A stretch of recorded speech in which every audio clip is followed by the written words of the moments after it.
안녕하십니까, 김원중입니다. 이번엔 7강 상황이든 사람이든 빈틈은 있다 라는 제목으로 말씀드리도록 하겠습니다. 여러분들 아시죠? 틈새 전략이란 말이요. 진짜 끝까지 가는 사람이 골골백수란 말이 있죠. 테니스 같은 운동을 할 때 공격형보다는 슬슬 치는 듯 하는데 상대의 허를 찌르고 실한 부분을 피하는 사람들이 대체로 이깁니다. 그럼에도 우리는 전공법, 정정당당하게 승부를 겨루자고 하죠. 그런데 그렇게 해서는 답이 안 나옵니다.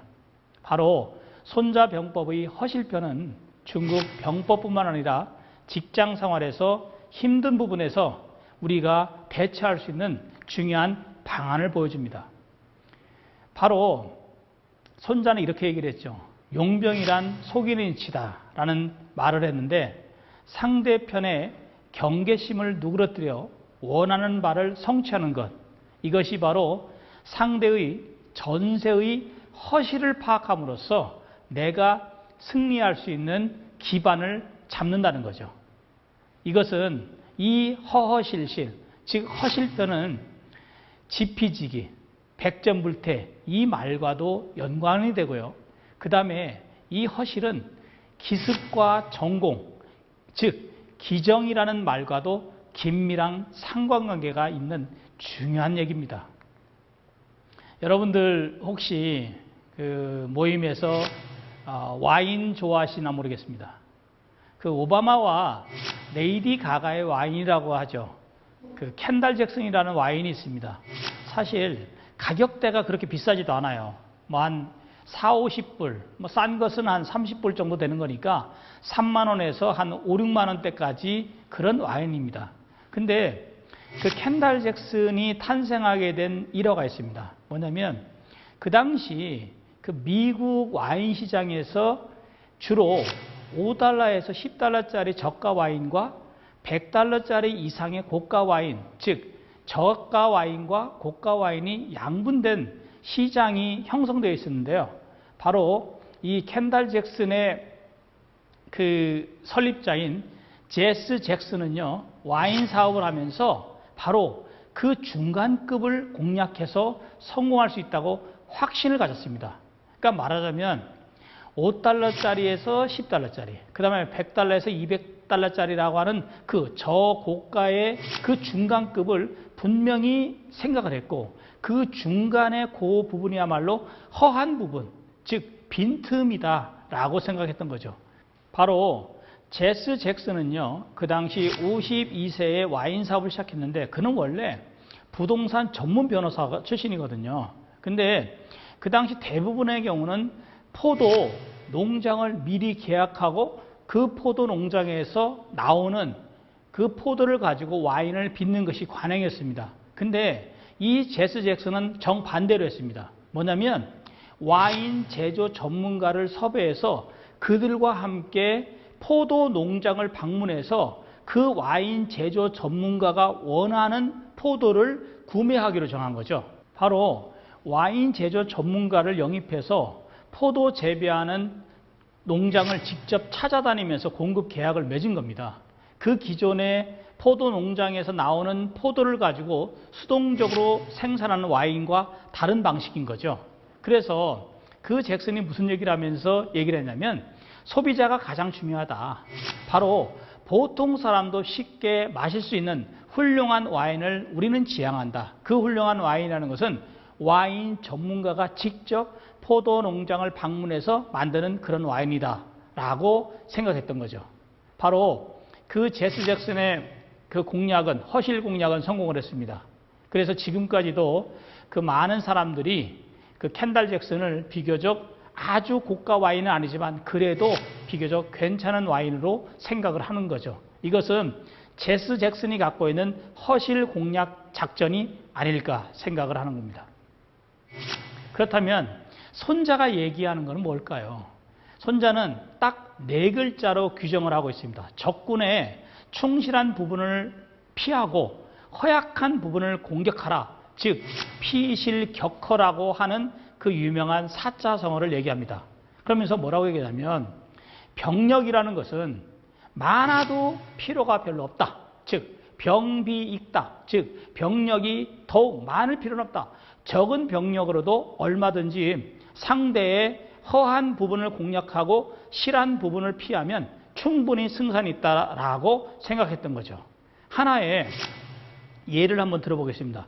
우리가 잘 알고 있는 그 중국에서 원나라 아시죠?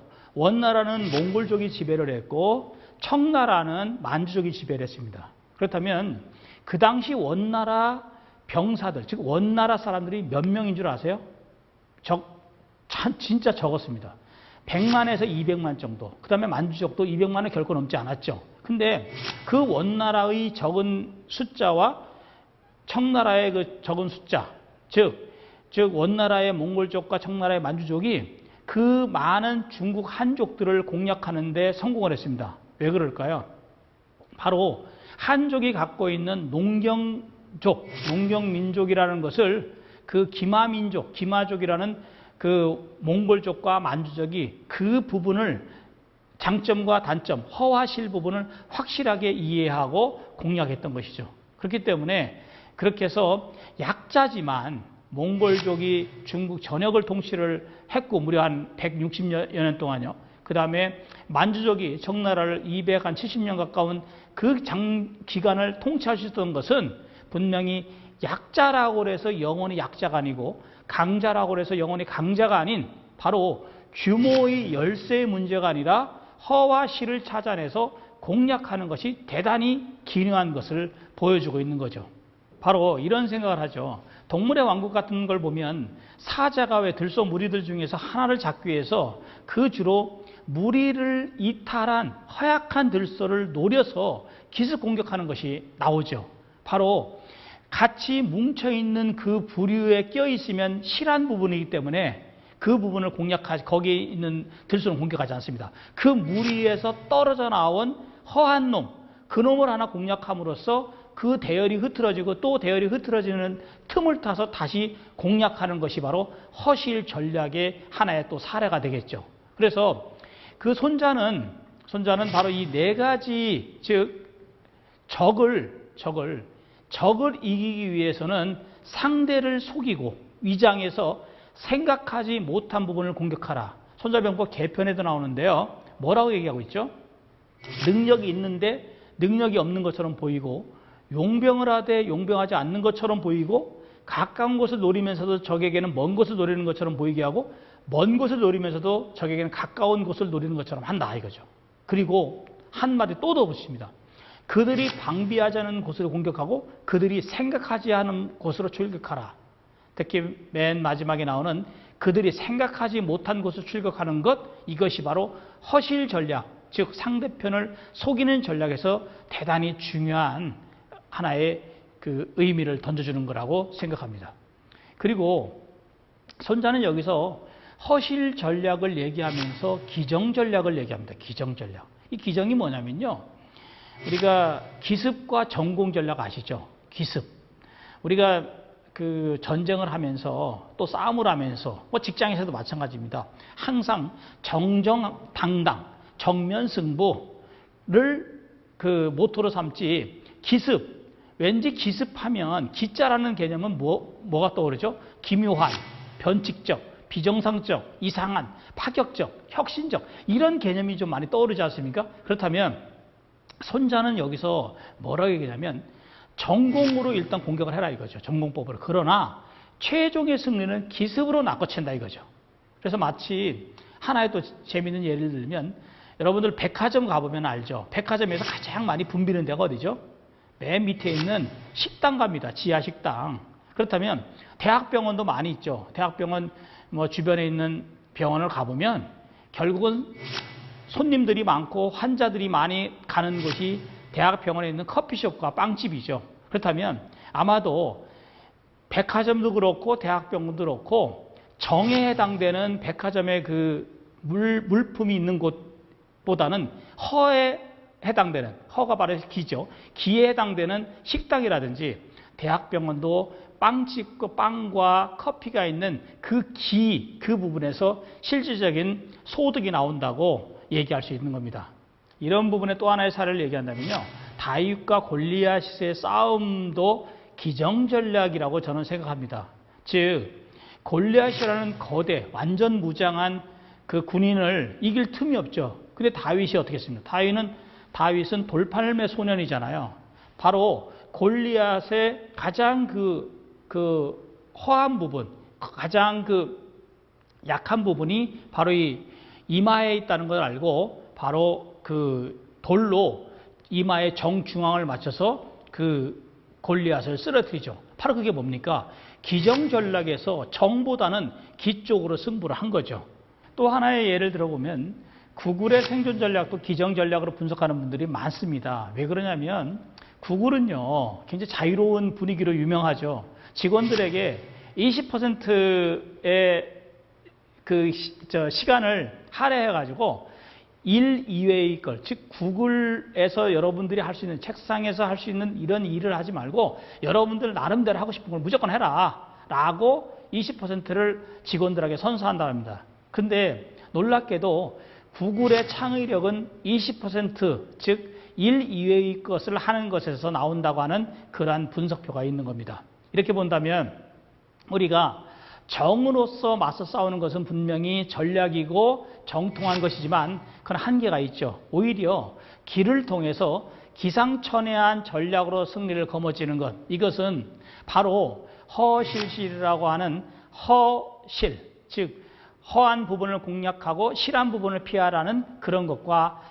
전략이 맞닿아 있다고 생각합니다. 또 우스갯소리로 여러분들이 많이 찾아가는 맥도날드 창업자도요, 돈을 많이 번 것이 정작 맥도날드 팔아서 번 것보다는 부동산 투자를 해서 번 것이 더 많았다고 합니다. 바로 그런 것도 한번 생각해 볼 수 있죠. 그렇다면 우리가 한번 마무리를 해볼까요? 여러분들이 이런 생각을 하죠. 우리는 과연 어떻게 해야 될까?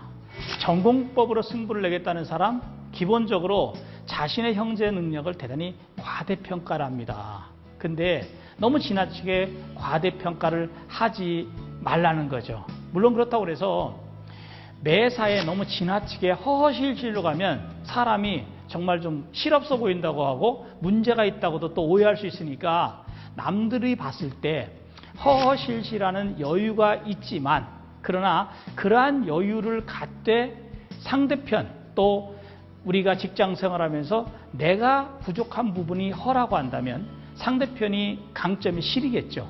또 내가 전공법을 택하는 것보다 기습이라는 것을 택해서 성공할 수 있는 확률이 높다면 결국은 그 방식을 택해야 됩니다. 무조건적으로 명분과 허세, 이것에 사로잡혀서 내가 내 능력을 과대평가하다가 결국은 한 번에 날아갈 수 있는 확률은 대단히 많다.